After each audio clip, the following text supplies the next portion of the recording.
Welcome back to another episode of the Warp Report. We have a bit of a more special episode this week as we are joined by my usual co-host, Rachel, as well as two guests in SuHun and Benny. How are you all doing today? Fantastic. Great. Welcome. Happy to be back. Fantastic. Yeah. Happy to finally be asked. Hey. You guys are popular, man. There's lots of stuff going on. Yeah, we have I think we have guest episodes planned out for probably what I think like the next 10 weeks, or we have them planned all the way out because I don't want to just all of them back to back. It's fun. So before we get into kind of what we've been what we wanted to talk about today, I just wanted to catch up because I haven't talked to you guys about your games recently. Benny, I haven't seen you since since your Chad Commissar went at me in the tournament. What you been up to since Chad Commissar. That was only like a week ago, man. Was it? It does not feel that long. It feels like it's been so long. The Chad Commissar that nearly lost me the game, and I had to be a jerk about painted models to win. At least you recognize. I would have won though if I had. Anyway, let's not talk about that. But that game was good. I was the tournament, the beginner tournament that Sue put on was really good. It was like well organized and fun. It was clear that like the changes that they just backed basically were like really needed. The winning list was the Drukhari, and it was a very strong list, especially at 1,000 points. But with the new, and I was actually just with Demetrius and Nick and in Pyeongtaek, and they were playing each other, and I asked them what the differences were of their list. They're like, it doesn't really feel any different, and it's like because they both got nerfed the same amount. They both like removed 200 points from each of their army lists. So it's basically they're just like playing the same game with less models, as it was before. Because so they both play Admech and Drukhari, yeah, right? exactly. Yeah. So it was pretty funny because they're like, we can't really tell because we both got nerfed. So it was pretty funny. Yeah, I think I did the math. I remember we talked about it on a different episode, but I was up at like 2 a.m. and Rachel's like, hey, fact dropped. And I did the math, and both got nerfed by about, on average, I think 10%. Yeah, it's a 10 to 12%. 150 to 200 points is what I've seen for most lists. Except that Succubus got a 33% point. Yeah, increase. and Nick was running 2 of those at the tournament. Yep, I know. I still think they're worth 2. I still think they're worth 2. They are. Even at 80 points, they're still worth it. They're so good. They're just incredible models. But you at least have to pay for it. Yeah, they're a bit more.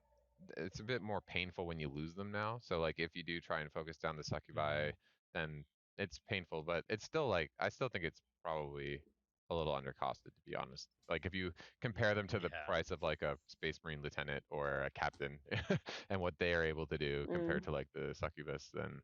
But anyway, yeah, I think it's the right direction. But my games, yeah, I think those were like some of the last games I played. And then I played a Korean, one of the new Korean guys that's doing Crusade on the Korean community. He came over and played with Rock and myself the following day. And that was really fun. It was really fun to have him over there and playing. Actually, this was like the first opportunity I had to like legitimately play in Korean, which was interesting for sure. There was a lot of words that I was like, never thought I'd have to say that. And like I actually had to think about a lot of the stuff that I had to say, but it was really fun. I played my White Scars against him, and he was a really good sport. So yeah, the Nunas of Battle. That's one of our faction names here. The sisters, we just the Battle Nunas. Right. But yeah, I have been meaning to get up to play those White Scars, but I will probably be up there pretty soon. I just have to take care of my league games first because I have the Ultimate Showdown tomorrow. Yeah, that would be fun. Yeah, that whole just absolute bonkers Hive Guard buff that went on. I'm playing it tomorrow against a certain Mr. SuHun. Yes. Oh boy. We'll see what happens. what's gonna happen is you're just gonna be like, haha, Hive Guard go Bert. Most likely. Well, are you playing most Necrons likely. against? Are you playing Necrons against him? No, this demons? is our league match, so it's actually my demons list. This is gonna Okay. be the first official test of the list that might be going to LVO. Nice. Ooh. Mhm. So it's gonna, and I like the list. So So we'll you're see. still not decided on which army you're bringing to LVO? Yeah, I'm still undecided. It's definitely either gonna be Knights or Tyranids for sure. Yeah. Yeah. Both Mm. got a lot better with the recent nerfs too. So. Yeah. Speaking of which, let's have you talk about that night buff. Yeah, I am not gonna complain about that whatsoever. That is a huge buff to the Knights. Just the big Knights considered as 10 models, and the little armigers are considered OPSEC and 5 models. So that's a huge boost. What I used to do is I used to run one of the little guys as an OPSEC. And they had to run as like a free blade, which means he could get penalties if I roll bad on the Right. leadership. So, but I don't need to do that anymore. I can just take it as it is, and they get OPSEC. That's Yeah. awesome. So, I'm Towering excited to foe. try that. My night list out, the same one I ran last tournament. I'm very excited to try that one out. So we'll see. I think I'm honestly excited think too. I think you're gonna be a terror with the changes to the knights. To be honest, like your knight list is one of the only ones that my white scars have had any problems with, and it was bad. Like those knights are they're so powerful, right? Like we talked about it before. They're so swingy that like if you don't deal that last bit of damage, it's like you've done nothing basically, and you're just like sitting there and you have a full army of knights being like, what's up, man, you didn't really kill us and now we're just gonna delete half your army. Have I told you about the list I built specifically for his knights list? Oh no, you have not, but I'm curious. So the biggest threat that knights pose to demons is the Megara Rad Cleansers. Oh yeah. Because it's a hit on 2, wound on 2. No, it auto hits. It's an auto hit, wound on 2s. So it negates all of Bellacor's yeah, those things are nasty. debuffs. And those, hilariously enough though, Nick, those were the like only things that like whiffed against me, basically, weren't they? Yes, yeah. Yeah. Everything else, boy. like That's everything else hilarious. hit. Those things whiffed like every time.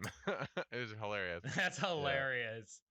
But yeah, so the plan is I have a list that actually runs Mortarion Oh boy. with my demons, because the trick is you can put Be'lakor in advanced and charge detachment with Slanesh. You advance Mortarion within 9 inches of the Megara, and he turns off Overwatch. And so Be'lakor can jump in one So you're shot. telling Sue your strategy before the game. Oh, he helped me come up with this list. He helped you come up with it. I'm like, Sue hey, is the perpetual inadvertently. helper. Sue is, well, inadvertently, because I was asking how Megaras and their rad cleansers work. And then it became like a list building moment. So Yes, list building montage, as I usually have with our other hosts, Luke. We are always list building, but yeah, the plan. But also, I did the math the other day. I did some math hammer. With the right setup, I can actually use Be'lakor to one-shot a Thunderhawk with the right setup. You mean in combat? If you're getting Be'lakor into combat with a Thunderhawk, that army list is already lost. Yeah, no, but we were just saying, could I physically do it? You know, you have a lot to worry about if you're playing Be'lakor against a Thunderhawk, though, because it's 24 heavy bolter shots, which are like Be'lakor Bane, basically. They're like max shots, like put tons of damage going through. Like you probably lose half your wounds minimum every time a Thunderhawk shot it, just as heavy bolters at you. But the hilarity of it is, I can wound the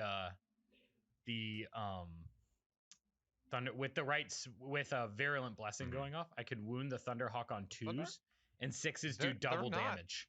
They're not resilient. That's the problem. That's why they're not competitive. No. They don't have an invul. They don't have a Feel No Pain. Well, the invul would be irrelevant anyway. Okay, well, I mean, they barely have any kind of. They have a 2-up save and a toughness 8, and that's kind of like all they get. But I don't No, know. exactly. It'd be funny, not viable, but it'd be funny. Yeah, for sure. I'm here for a good time, not It's a all long funny. time. You guys should try it out for sure. Test it out. Yeah. I Yeah, want to try well. it sometime just to see if I can do it. I don't think it's the smart play, but it would be It'd be like a fun even if play. we're at a tournament, and we just do a roll off to see if I could even in reality in the crunch moment get it off. Well, that'd be kind of fun. That'd be kind of also cool. Nick's been dodging me with his demons for about 7 months too, so you know.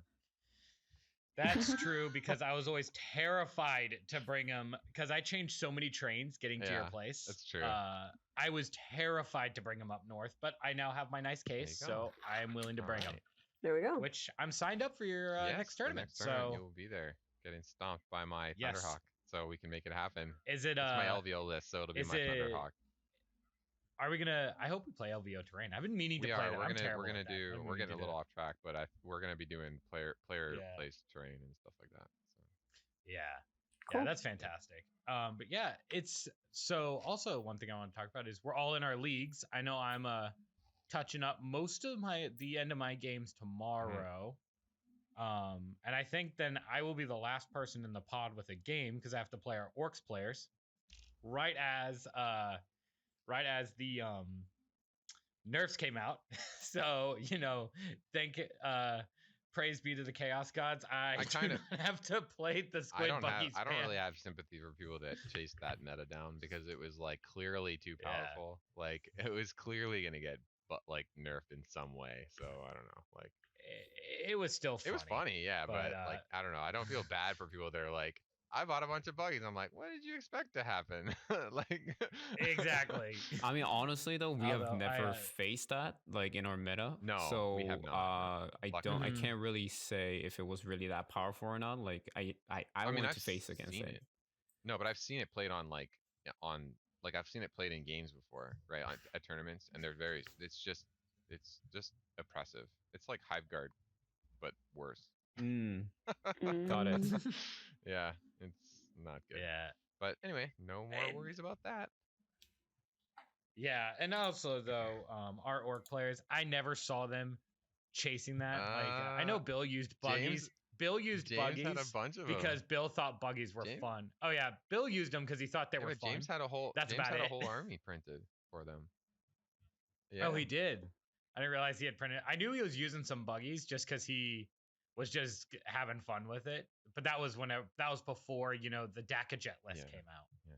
I have my. But I did see him. I have my third league game tomorrow, and then I have my last game. Whenever Luke and I can sort it out. My game's against Remy tomorrow, so it'll probably be my hardest game. Ooh. And then, yeah, it should be good. Remy and I are tied for we're nearly tied for points and wins in our league at the moment. So awesome. Yeah, cool. I've been checking that. So good luck with that. It's been I want to play him, but he said not until his league games are done. He's got priorities, man. He's a family. He's a family man. I get it. So. Exactly. It's not like me where my family is this horde of just plastic demons that are currently sitting on my table. There's like not very much space on my desk that's not covered by models and paint gear at the moment. Rachel, how did you enjoy the tournament? That was your first experience at a tournament, right? Yeah, I talked about it in length on one of our other podcast episodes, but yeah, it was a fantastic experience. Thank you to SuHun again for doing that. Thank you for bringing the Nid list that I just got to rock a billion wounds into because that was so much fun. Sport as well. Yeah, he was fantastic. I'm pretty sure Sue was more excited with. about losing his guys than you were. I was like, I was like, loving it. It was so fun, and there's me getting salty on the other table. Against Necrons.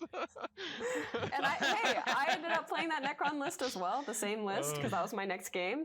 And honestly, that was a fun game too. Yeah. Like, even though I didn't win, it was still a good game.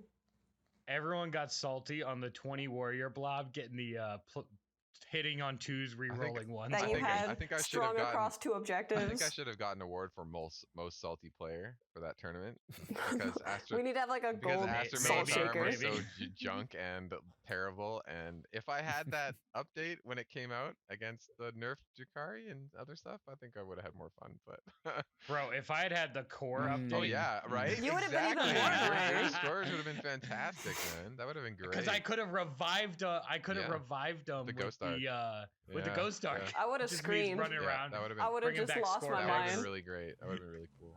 Running around. But you also have to remember, my tank probably wouldn't have died so quickly because I would have had an extra pip of save as well. I don't know, man. That's probably Benny, true. Some of your roles, tend to be, tend to be ones and twos. I mean, so he killed him. He killed my tank with like nothing but strength 4 weapons, basically. Like.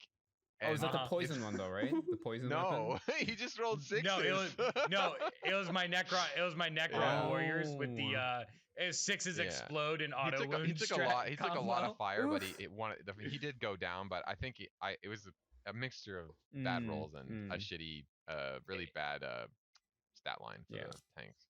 And also absorbing like 100 bullets. Yeah. Eventually, you're gonna die. It was a fun game. It was a fun game though, so it was very fun. And I think everybody had fun at the tournament too. That's the point. That's the whole point. So I'm glad. It's a fun time, and I'm glad that was like my first experience as well because I only had to get a 1,000-point list ready for that, and I only had to deal with being on the time crunch of running a 1,000-point list instead of a 2,000-point list. I remember when you joined our community, you were like, I'm like, you should join one of our tournaments. It's a great way to like force yourself to finish all your miniatures and stuff like that.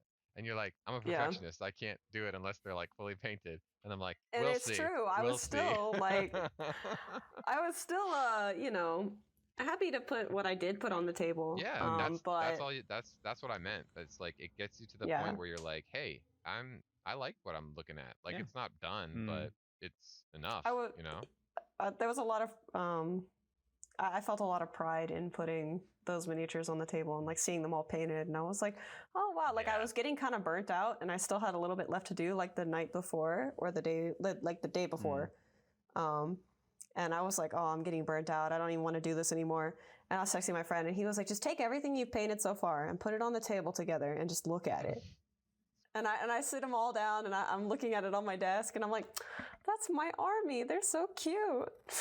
Oh, I'm proud of myself. And then I was like, okay, yeah, I have motivation to paint again. And so I started painting. Nice. Yeah, my army shelf is next to my painting desk for a reason, because I just can look over and the top shelf is lined with all my greater demons. And I'm like, yeah. Awesome. Yeah, no, as I say, I loved my game against SuHun just because neither army would die. Yeah, that was pretty You're fun. both reviving every turn. Every time we were both reviving. Every time I looked over, you're like, he won't die, and Sue's like, he won't die. Yeah. We at least killed 100 models on each side, but we only brought like 80. Yeah, that was funny. Yeah, like how many points? I ended up maxing out for whatever that secondary is about, like wounds or whatever. Take no prisoners. Yeah, take no prisoners. Definitely. Because he kept moving them into piles. He's like, okay, let me count this pile first, and then okay, so you got this many wounds. Okay, now I'm gonna roll for my resurrects. Okay, now I bring 20 back, and I'm like, how? That list was so much fun to play. It was crazy. It's just there to be annoying, basically. Yep. Yeah, it's like, does it do much? No, but it just does one thing and just is like, hey. Those ghost arcs are sneaky strong. Like they're good. Oh, they're so annoying because they heal themselves. They're hard to wound. They move so far. They deal decent damage actually too. They have like a pretty decent weapon profile. Well, yeah, they steal the same damage as a blob of 10 warriors. That's good. It's basically like a moving piece of terrain with a gun on it that doesn't die. Oh yeah. And it heals your stuff. She kept trying to charge my lord, but I kept taking my Ghost Arc and drifting it into the way of her Blade Guard vets, so she couldn't charge him. I got him eventually, and then guess what? Guess what he did? You'll never guess. He resurrected him. Yeah. I wanted to scream. Oh, we all played you, Nick. All three of us. We were the 3 opponents in the tournament. That's funny. Yeah. Yeah. Yeah. It all worked out. But it was now I think Ghost Arcs are going to be good since you can now revive more stuff. Or not, I may say only warriors, but the fact that the Ghost Arc can I think Ghost Arcs will have a little more value. But yeah, I think a Silent King's finally going to be good because My Will Be Done can be given to core. So now I can give like My Will Be Done to brackets hard. But I can get, or you take a Lord with the Pharaon upgrade, and you give My Will Be Done to 2 sets of heavy Locust Destroyers. Hit 2 squads of them hitting on 2s, re-rolling 1s. I think it's definitely exciting though. This FAQ is definitely exciting. Yeah. Oh, definitely. I like the idea. Like it's like strength 8, like D6 damage. The fact that they're gonna, it's like strength 8. The fact that they're gonna do it frequently, Sue, is like, it's like heaven. So nice. Yeah. And wait a minute, we're missing the most important part. It came out as a PDF completely for free. Digital. That's the completely for free. Yep. That's good. So, there's nothing to hate about that. That's like the first thing GW has done where like it's been like unanimous thank yous from like everywhere, basically. Like even the Drukhari players were like, yeah, that's fair. Yeah, I'm not even mad. Everybody noticed that. I mean, when you have 3 factions winning literally everything, then I mean, you know. It was needed. So, and the real thing that I wanted to talk about, getting into the meat of this though, is Benny. Where did you come from? Where did you go? Cotton Eye Joe. Thank you.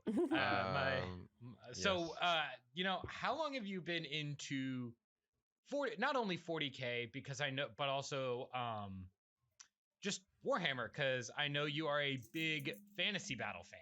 So how long have you been in the Games Workshop sphere?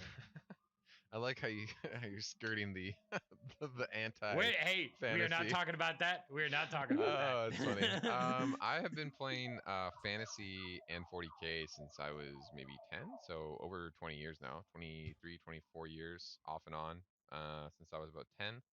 I played Vampire Counts, Empire, all sorts of stuff back in the day. I never played competitive until I got back into it like a year and a half ago for 40K.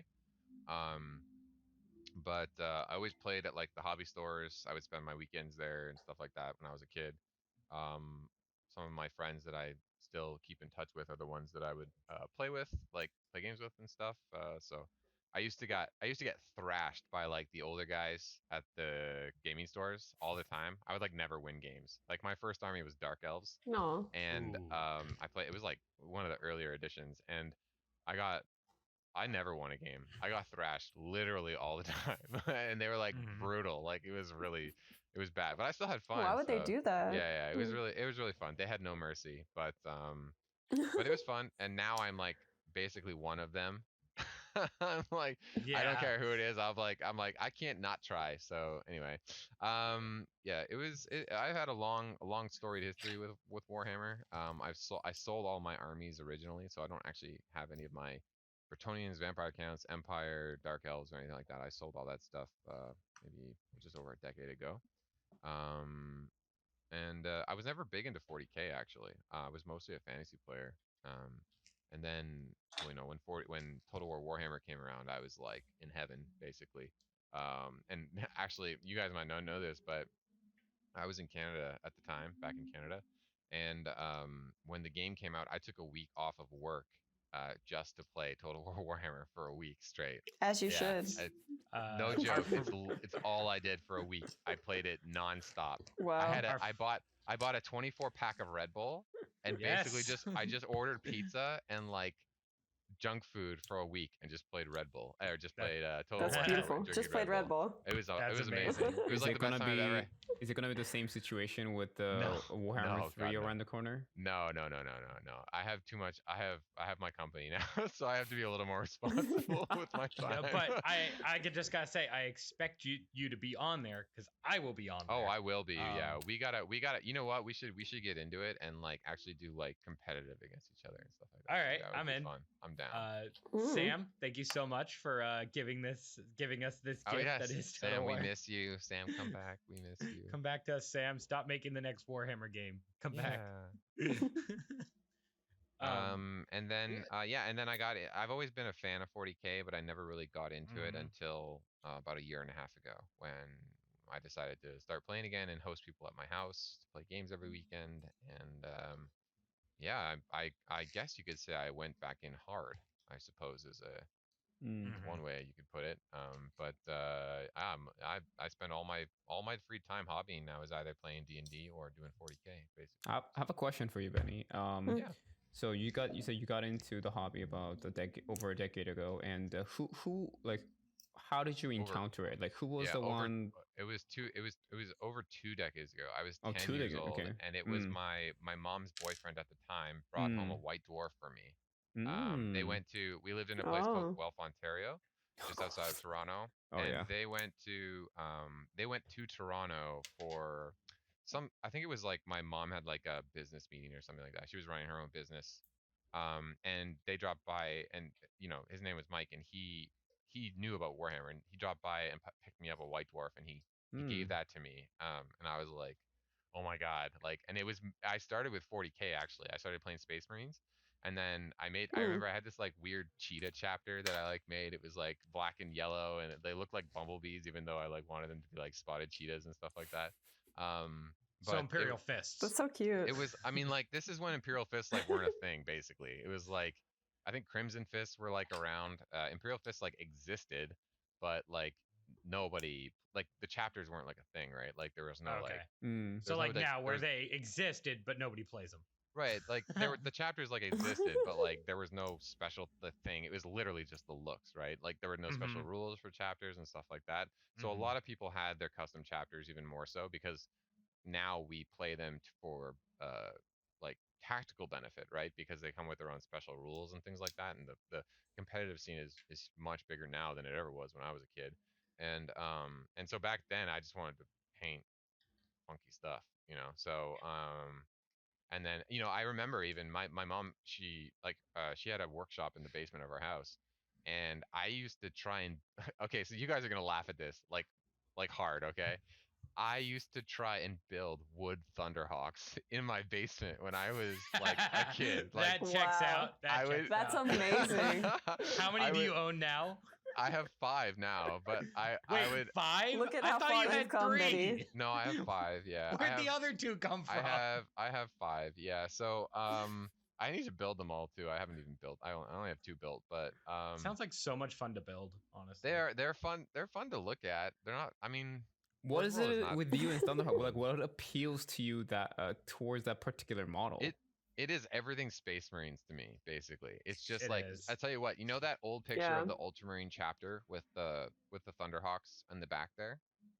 You ever seen that?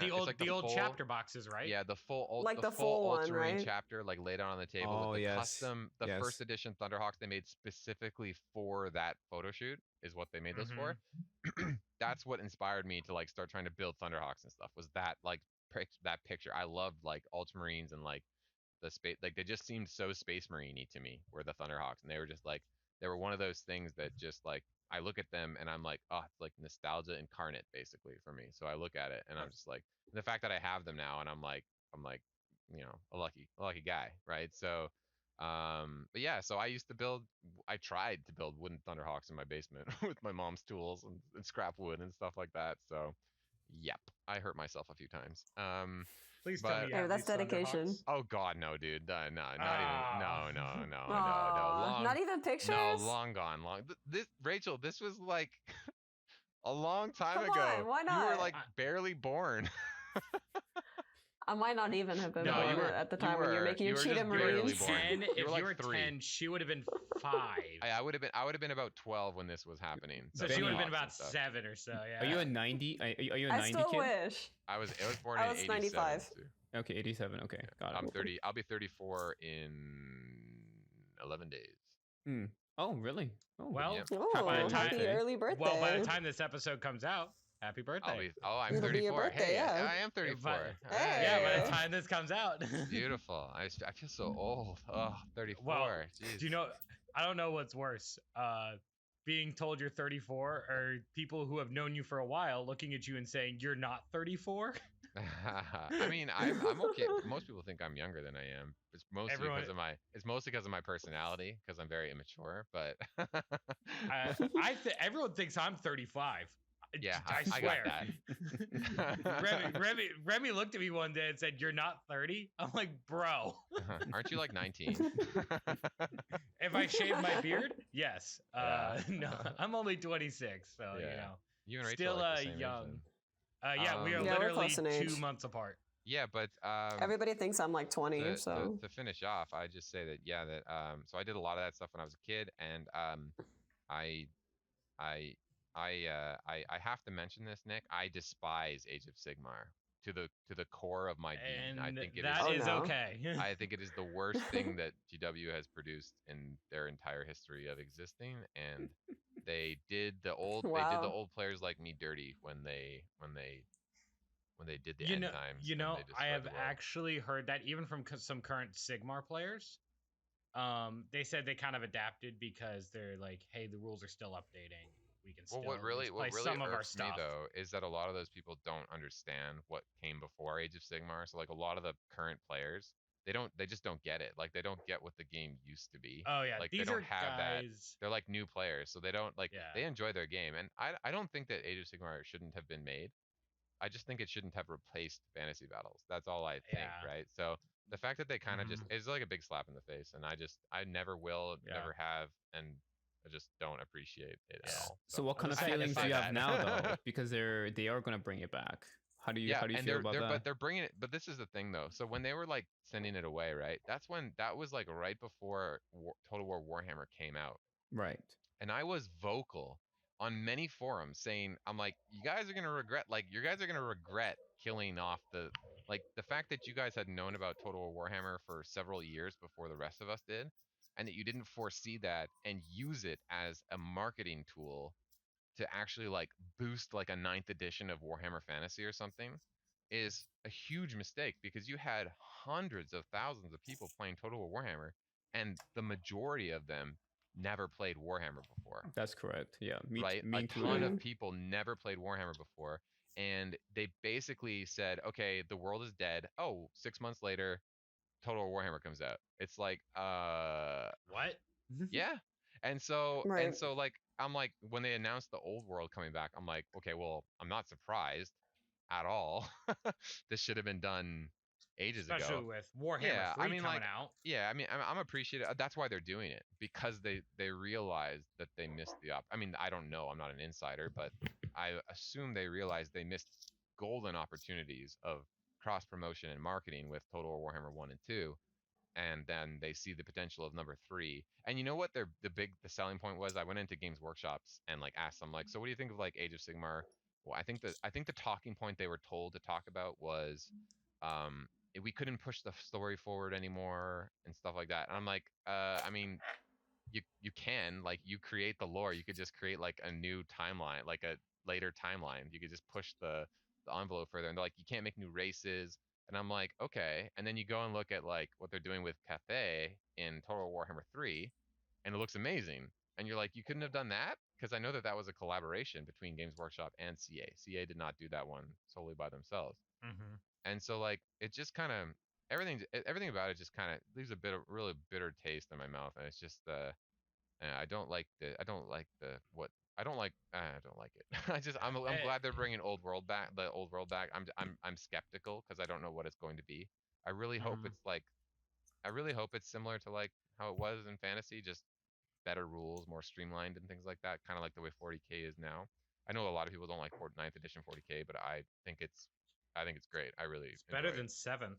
I really enjoy 9th edition 40K. I think it's like there's a few things that are wrong with it, but overall, it's a really. I have a question for you, Benny. So some of us weren't there when this news dropped for the fantasy players. So what exactly was that like? How did GW release this news? Was it like an essay, or it was like a build up? It was through like a narrative campaign. So they started the end times and they started releasing new models and new rules and new stories, and it got suspicious because they started making characters do stuff they would like never do, like in the past. So like making the high elves and the dark elves like all of a sudden like buddy. It just would never happen. Like based on their like their history, it just would never happen. And they're all like accepting Malekith as like the king and stuff like that. It's like, no, this would not happen. This just would not happen. So there was a bunch of stuff like that too. That's just like there was stuff the vampire counts wouldn't have done, and so by the end of it, I think it was in like the final book they released where they're just like, yep, the world just blew up. It's over now. Everything's gone. It's all Age of Sigmar now. So okay. It's like it's kind of like saying, so it's like the analogy I put to people is like, okay, think of like some fantasy genre that you love. Let's say Harry Potter or Star Wars or Star Trek or wherever they have characters that you might love, and then they took the entire universe, put it into a blender, took some of the characters out, and made something completely different with it. Like, so the new Star Wars would you movies. like that? Yeah, exactly. The new Star Wars movies. The new Star Wars movies, but like worse because it's still technically the same timeline. How is that possible? Because the Star Wars thing, the new Star Wars movies are at least like along the same timeline. So like they do have they acknowledge like the history of like what's happened already. But like the Age of Sigmar one is really trying to like wipe the slate clean. Like they never really. I mean, this is like I haven't read any of the newer Age of Sigmar stuff, so I don't know if they're trying to tie back to the like original Old World lore at all, but like it's so different. Like it's just like everything is just you've just you've elevated it to a different kind of fantasy. So it went from like gritty kind of like, you know, still high fantasy but very gritty, dark, and like kind of depressing, like if we're going to be honest. But then it like grimdark, I guess is the best way to put it. But then they changed it to like Age of Sigmar where it's like high fantasy, like crackerjack high fantasy. And I'm just like, I mean, the models are gorgeous. I will not deny that. Yeah. They're beautiful, but yeah, the models are really cool. The models are beautiful, but it's not I don't know, it just doesn't appeal. And maybe it's because I'm a grumpy old sod, I don't know, but it does not appeal to me at all. At all. So I get it, though. Let's move away from this topic. Let's move away and get something else. I'm talking too much about it. Whenever Old World comes out, I might come by and learn how to play. Yeah, we should. Yeah. But yeah, so then my question now is, we know now how you got involved with Warhammer 40K and all that. How did you get involved with us, 40 Korea, the Korean scene out here? How'd you find us? Oh, Demetrius actually. Really? Yeah, because I had the you guys remember Alex, right? In the group, I think he went back to the States or something like that. So Alex and I played Magic together, and we decided to start playing 40K together again, basically getting back into it. And so we did, and we played at my house, just the two of us, for like a long time. And then we started getting players in like Art, and like JJ and some other people, and D, and D also played Magic and stuff like. So I knew a few of these guys from Magic. We've had many arguments about Magic. Yeah, I play Commander, and I don't like Standard, and he likes Standard and hates Commander. Yeah, I played Standard sometimes, but Commander was always more relaxing because it was just it's funny. I'm not a big fan of competitive Magic, but anyway. And so then D was like, hey, did you guys know there's like a 40K Korea channel, like an English speaking group? And I'm like, oh, cool, like hook me up with an invite. Down. And so that was it. We got in and we were hooked. And so our base has only grown since then too. So like it helps out because it's basically like we have 3 little pockets now.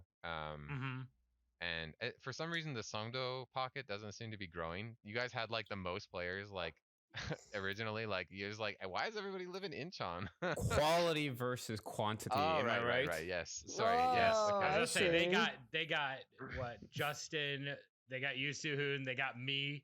What more could you want? You don't have me, so clearly you're missing out. Oh, yeah.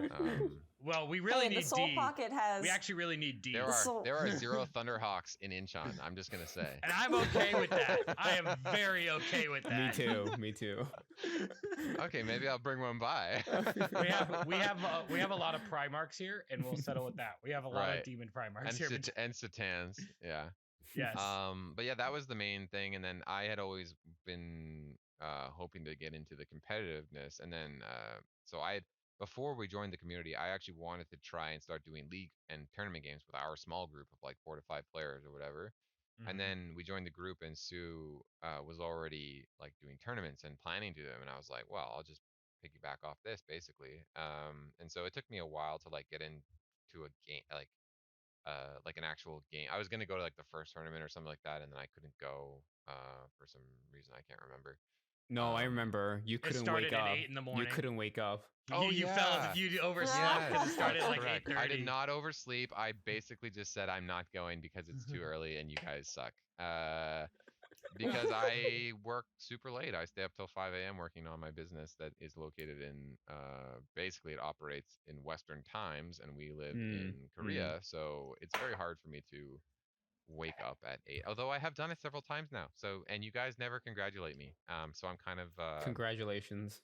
Thank you. This is our past and all future congratulations. Yes. Beautiful. For being a normal person. You know, granted, I said almost exactly the same thing when Benny was like, hey, join the tournament, join the tournament. Right. And I was like, okay, but it's in Incheon and it's at 8:30.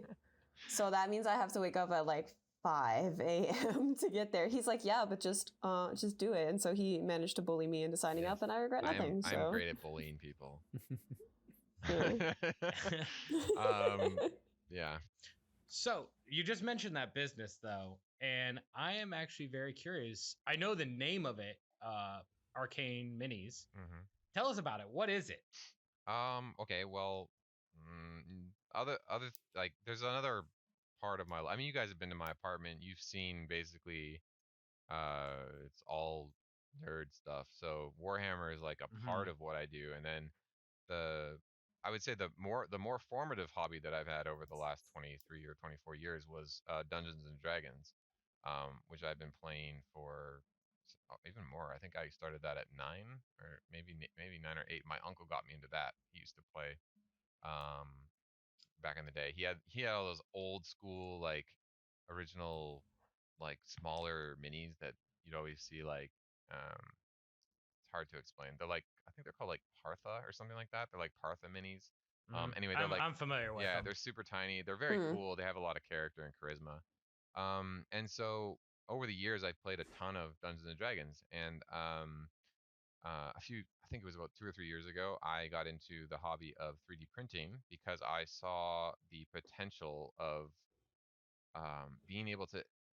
I love being a DM and essentially having the ability to custom make a session, printing what you need and like having it on the table for your players is really helpful as a DM and like for storytelling purposes and things like that. So I got into 3D printing, and for a few months I printed things out, and I ran campaigns for my crew here in Korea, and eventually Eberron, the new Eberron book for 5e was coming out, and I was like, damn, I never really looked at Eberron before. It existed, but I never really looked at it before, and like took a look at like what it was about, and it kind of like opened my eyes to what a new type of fantasy, which is basically like steampunk without steam. It's like magic instead of, so we call it magitech or magipunk and stuff like that.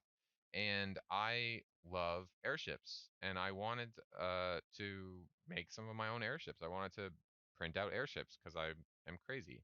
And so I did. I hired some artists to create some airships for me. I set a budget aside for myself, and it kind of just kept growing and growing. And then I had all these airships, and I had all these miniatures that I was doing to go with the airships, and I said, well, maybe I'll just do a Kickstarter.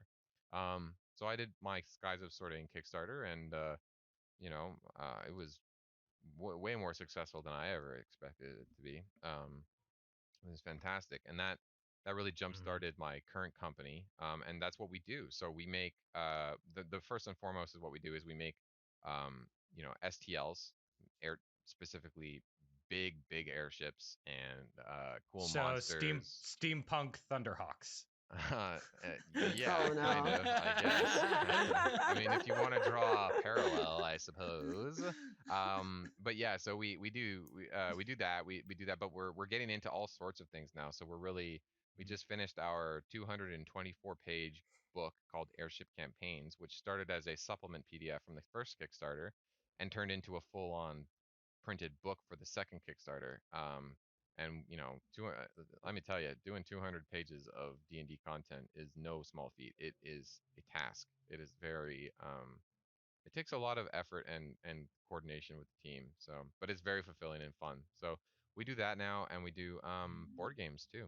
We have a board game coming out called Aldara Reborn, and I'm actually flying to PAX U to help demo it to the crowds there. So it will be really fun. That's awesome. Yes. Is that cool. Airship Campaign? Is that where the famous Turtle Butler comes from? The Turtle Butler, yes, he is part of the Aristocrats expansion bundle. Yeah.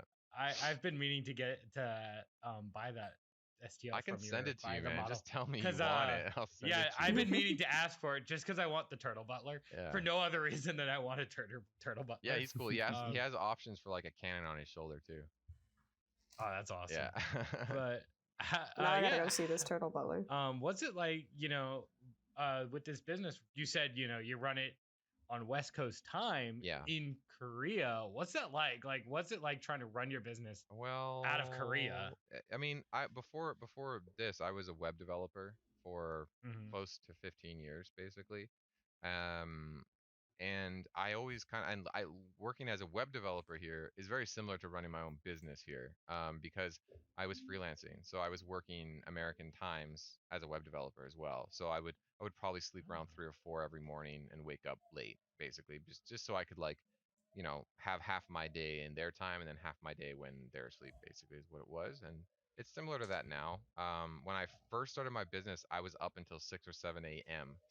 all the time, and then sleeping because of how much there is to do. Like it's hard to kind of articulate just how much there is to do in a small business like that, but it's a lot. Right. So I kind of just, and the thing is it's tiring to do it from Korea, yes, because I have to live like outside the boundaries of normal life, but I would not change it, man. I love my job, and I love the life that I live doing my job. So I really can't. I'm literally have a dream job, so I can't complain in any way, shape, or form.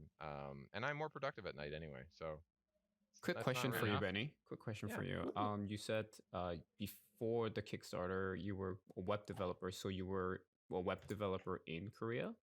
I did freelancing from here. So I would work for my American clients, basically. I mean, I had clients all over the world, but I would mainly work for American clients and stuff. And then about 3 or 4 years before I started the company, Arcane Minis, I was really losing passion for being a web developer. Like I would venture to say that I hated it. I really did not.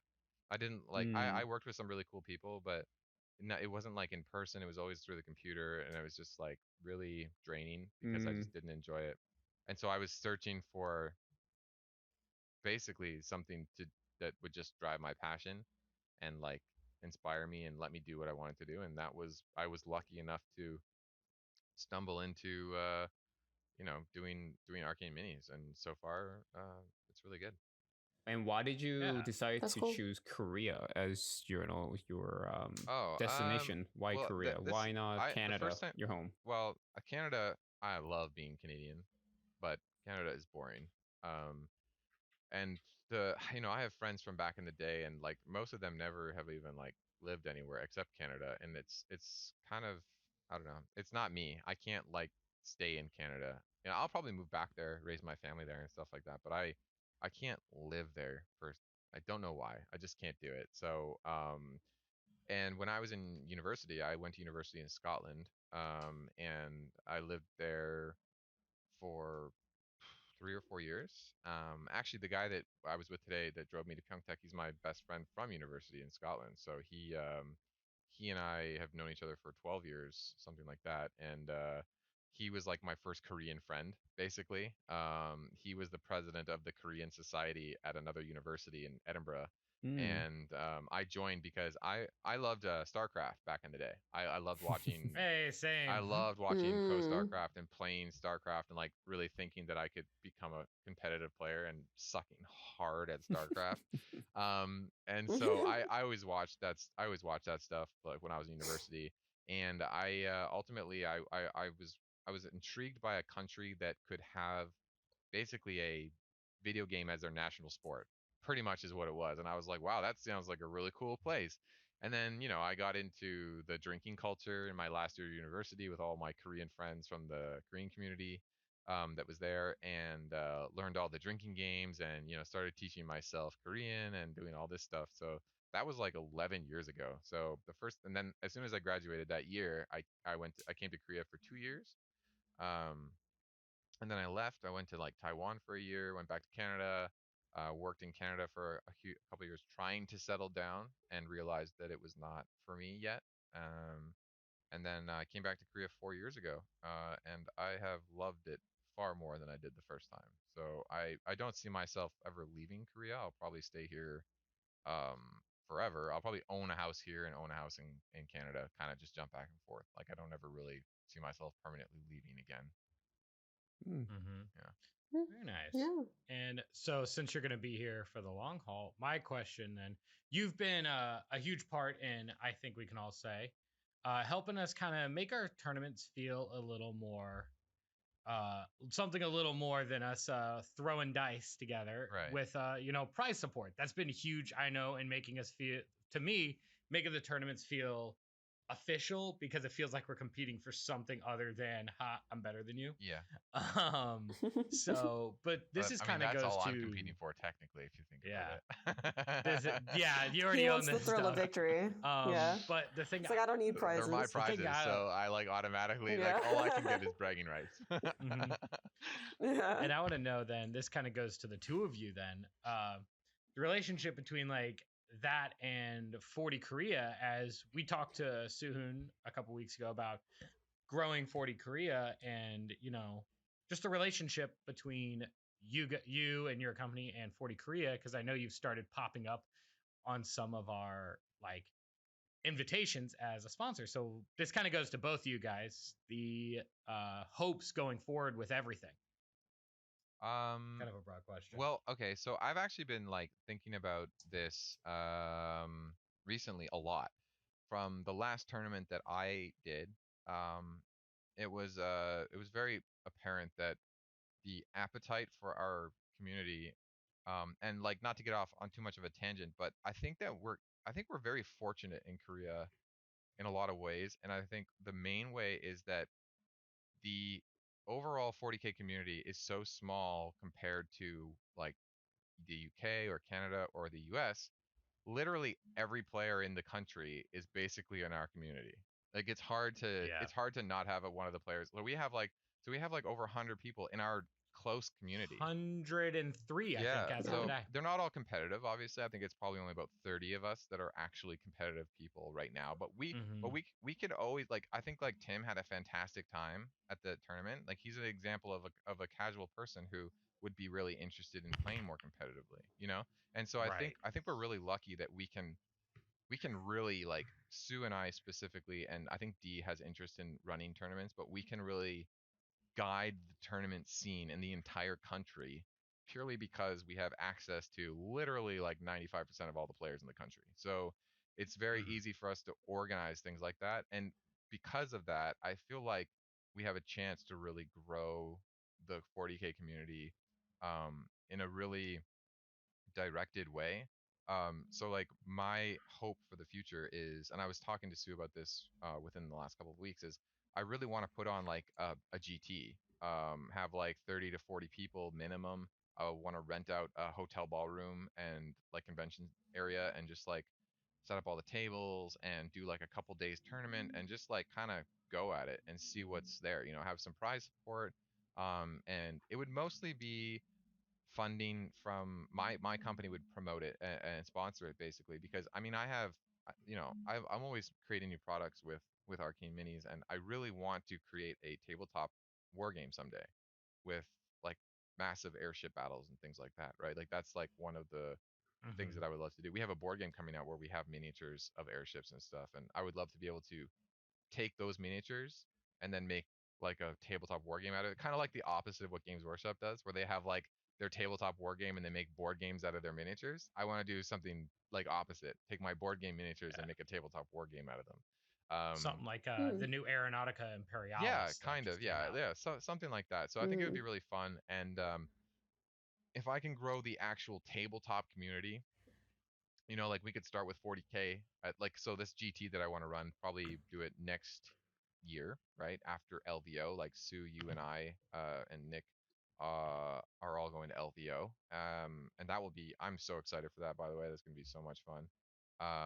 And after that, like we'll probably learn a lot from that tournament too. I think, especially like Sue and I as organizers will go and we'll probably look at how they're doing things. And I mean, Sue has a lot more experience than I do, but I will definitely learn a lot from being there. And I'm gonna take that, and I'm just gonna kind of go ham and really try and get the competitive community to at least like open up to a more, like, it wouldn't be like a frequent big event, but I think like maybe once or twice a year we would have like these big events, and we could, you know, naturally try and pull in more sponsors and things like that, and try and make it an actual Korean event, basically.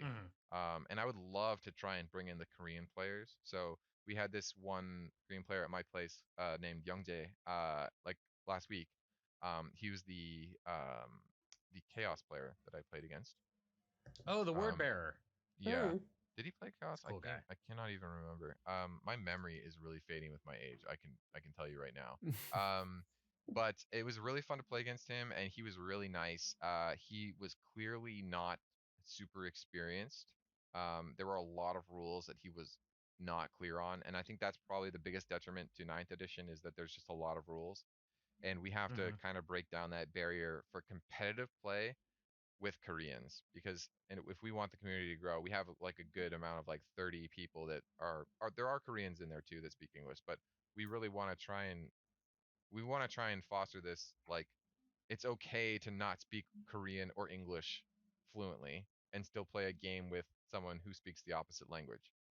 Like, Papa Go saves lives. Yeah, we should be able to communicate and play fun games and play against each other and expand the people we play against. And that's kind of what the aim for what I want to do with the tournaments. And I mean, I know Sue wants to grow the scene a lot too. So that's my immediate plan anyway. And we're doing another tournament at my place in just over 2 weeks, I think. So yeah. I'm all in, man. I want this community to grow competitively. What about you, SuHun? Pretty much what Benny said. You know, I mean, the whole point. I mean, the Benny is more talking more of a, you know, on the competitive side, and you know, running the GT, and I'm really up for that as well. That's also my one of my goals, kind of like my milestone I want to reach within the next year or so. But I had a awesome lunch the other day with John and Rachel, and you know, without this hobby and without this community, I don't think I would have met the you know, awesome people like that. And same thing with Benny too. So not just growing the competitive scene, but also just overall you know, expat community, and just connecting people. There's so many possibilities that are out there, right? That's kind of what I want to do more, and especially with Korean local players too. So I don't really have much to add to that. I think Benny said it well. So yeah, competitively, Sue and I talk about the competitive scene like a lot. That's pretty much all we talk about. Yeah, that's like the extent of our conversations all revolve around competitive 40K. In fact, Sue and I have never really like hung out not 40K related, though we know each other pretty well by now. But like but yeah, I agree with that entirely. I think our community is like full of really cool people. Like, I think Rock is one of the coolest guys. Like he's just super cool, and it's really fun to like play games against, because I can get like super salty and he just lets it like it just like goes off his back. He's just like whatever. Like Rock is just there. Yeah, he's a Rock really is so good sport, chill. and he's really fun to play against, and he's a really nice guy. So Yeah.